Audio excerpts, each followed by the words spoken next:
بسم اللہ الرحمن الرحیم۔ کہانی گھر کے محترم عزیز دوستو، السلام علیکم۔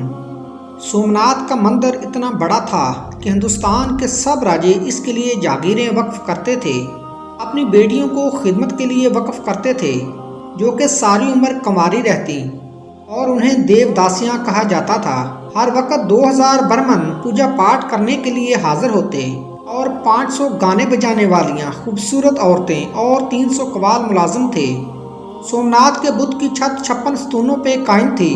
وہاں مصنوعی یا سورج کی روشنی کا بندوبست بالکل بھی نہیں تھا، بلکہ حال کے قندیلوں میں جڑے اعلیٰ درجے کے ہیرے جواہرات روشنی مہیا کرتے تھے۔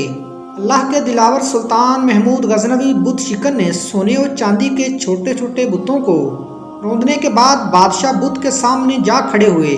یہ بت 6 فٹ زمین کے اندر اور 9 فٹ زمین سے بلند تھا۔ اسی دوران شہر کے معزز سمجھے جانے والے ہندوؤں نے منہ مانگی قیمت اور مال و دولت کی پیشکش کی کہ سومناتھ کے بادشاہ بت کو کچھ نہ کہا جائے، تو سلطان محمود غزنوی کے دیسی دانشوروں نے مشورہ دیا کہ پتھر کو توڑنے کا کیا فائدہ، جبکہ مال و دولت مسلمانوں کے کام آئے گا۔ سلطان محمود غزنوی نے دیسی دانشوروں کی بات سن کر کہا کہ اگر میں نے تمہاری بات مان لی تو دنیا اور تاریخ مجھے بت فروش کہے گی، جبکہ میری چاہت یہ ہے کہ دنیا اور آخرت میں مجھے محمود بت شکن کے نام سے پکارا جائے۔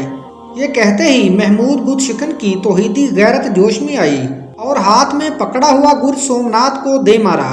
اس کا منہ ٹوٹ کر دور جا گرا۔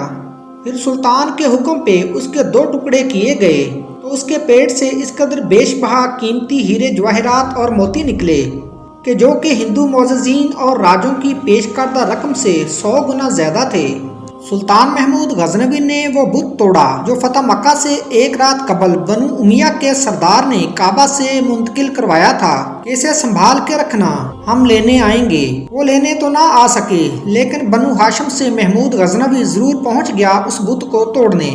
اس لیے کافر مورخین سلطان کو ڈاکو کہتے ہیں، جبکہ اسلام اسے مال غنیمت کا نام دیتا ہے۔ یاد رکھیں، غیرت مند مسلمان بت شکن ہے، بت فروش نہیں۔ بت شکن سلطان محمود غزنوی رحمۃ اللہ علیہ وہ ہستی ہے جب ظاہر شاہ کی حکومت میں 1974 کو زلزلہ آیا، محمود غزنوی کی قبر پھٹ گئی۔ منتظمین نے قبر کو ٹھیک کرنے کے لیے پوری قبر کھول دی۔ اس کو مرے ہوئے 1000 سال ہو گئے تھے۔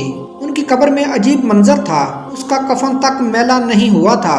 1000 سال بعد بھی اس کا کفن ویسے کا ویسا ہی تھا۔ اس کے ہاتھ سینے پر تھے اور کفن سینے سے کھلا ہوا تھا۔ ایسا لگتا تھا کہ جیسے اسے آج ہی کوئی قبر میں اتار کر گیا ہے۔ اس کے ہاتھ کو ہاتھ لگایا گیا تو وہ نرم و نازک تھا۔ ساری دنیا میں اس بات کی خبر پھیل گئی۔ اللہ کے دین، ملک و ملت کی حفاظت کرنے والوں کو اللہ تعالیٰ دنیا میں بھی اور آخرت میں بھی بلند مقام عطا کرتا ہے۔